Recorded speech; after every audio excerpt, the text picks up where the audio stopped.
Daily. Taste the Daily. Second half of the 2024 N games வந்து அவ்வளோ சரியான ஆடலை. So அதுலேருந்து வந்து இப்போ 2025ல ஃபர்ஸ்ட் டோர்னமெண்ட்லேயே ஃபர்ஸ்ட் வருது வந்து ரொம்ப சந்தோஷமா இருக்கு. அண்ட் இந்த டோர்னமெண்ட்டுக்காக நானே என் trainer grandmaster R B Ramesh நிறைய ட்ரெயின் பண்ணியிருந்தோம். ஸோ ரொம்ப மோட்டிவேட்டடாக இருந்தேன் டோர்னமெண்ட்டுக்கு. அண்ட் வின் பண்ணது ரொம்ப சந்தோஷம்.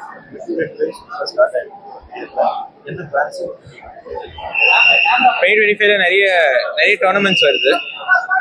For example world cup, grand swiss, இதெல்லாம் வந்து கேண்டிடேட்ஸ் குவாலிஃபிகேஷனுக்கு ரொம்ப இம்பார்ட்டன்ட் டோர்னமெண்ட்ஸ். அது இல்லாமல் நிறைய டோர்னமெண்ட்ஸ் வருது. ஸோ ஒரு எக்ஸைட்டிங் இயராக தான் இருக்கும்.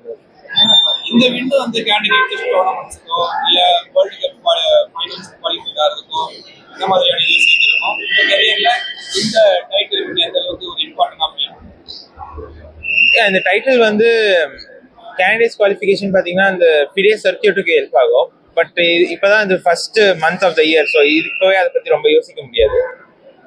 பட் இந்த வின் வந்து ரொம்ப இம்பார்ட்டன்ட். ஏன்னா என்னோட கான்ஃபிடென்ஸ்க்கும் சரி, ஏன்னா எனக்கு லாஸ்ட் ஃபியூ மந்த்ஸ் என் கேம்ஸில் நான் ரொம்ப ஹாப்பியாக இல்லை. ஸோ இந்த டோர்னமெண்ட் நான் ஆடின கேம்ஸில் எனக்கு ரொம்ப ஹாப்பியாக இருந்துச்சு. ஸோ ரொம்ப சாட்டிஸ்ஃபைடாக இருந்துச்சு. ஸோ ஐ திங்க் அதுதான் ரொம்ப இம்பார்ட்டன்ட். ஆஃப்டர் 13 ரவுண்ட் நீங்களும் கேஸ் ஈக்குவல் பாயிண்ட். ஃபைனல் ரவுண்டில் கேஸஸ் நீங்களும் சரியாக யூஸ் பண்ணிட்டீங்க.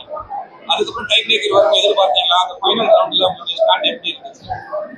ஃபைனல் ரவுண்ட் பயங்கர டென்ஷனாக இருந்துச்சு.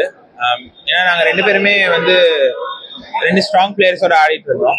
அண்ட் நான் ரெண்டு பேருமே வந்து ஸ்டார்டிங்லேயே கொஞ்சம் ட்ரபிளில் மாட்டிக்கணும். அண்ட் ஆப்பனன்ட்ஸ் ரெண்டு பேருமே வந்து சூப்பராக ஆடினாங்க. அதுக்கப்புறம் டை பிரேக்கும் ரொம்ப எக்ஸைட்டிங்காக இருந்துச்சு. அண்ட் அது ஓகே, பிளிட்ஸ் ஃபார்மேட் கேம்ஸ் வந்து முன்ன பின்ன போகலாம். அண்ட் கடைசி ஜெயிச்சது சந்தோஷம். டை பிரேக்கர் கிரிக்கெட் கூட அப்படின்றப்ப எப்படி கேட்குறீங்க? ஏன்னா தமிழ்நாடுல ரெண்டு பெரிய ஜாம்பவான்கள் அந்த மாதிரியான டோர்னமெண்ட்ல, அதுவும் டைட்டில் டிசிஷனுக்கான ஒரு டோர்னமெண்ட்ல ஃபைனல்ல விளையாடுறது ஒட்டுமொத்த தமிழ்நாடுமே செலிப்ரேட் பண்ணாங்க. ரெண்டு பேருமே தமிழ்நாடு. ஸோ உங்களுக்கு மைண்ட் செட் எப்படி இருந்துச்சு அந்த இடத்துல? கேஸ் ஆப்பனன்ட் பிளேயர் அப்படின்னு எப்படி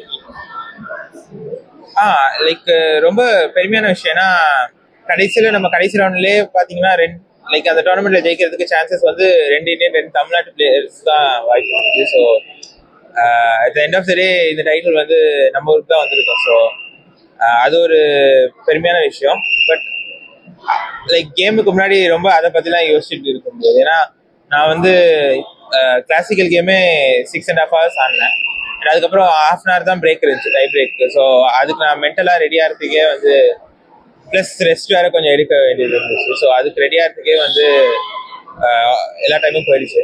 அண்ட் தென் டக்குன்னு உடனே பிளிட்ஸ் வந்து அடுத்தடுத்த கேம் டக்குன்னு வந்துட்டு இருந்துச்சு. ஸோ ரொம்ப எதை பற்றியுமே யோசிக்கிறதுக்கு தான்.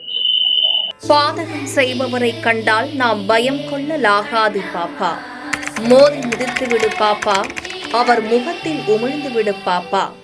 அண்மை செய்திகளை உடனுக்குடன் தெரிந்து கொள்ள இணைந்திருங்கள் எம் நாடு தொலைக்காட்சியுடன்.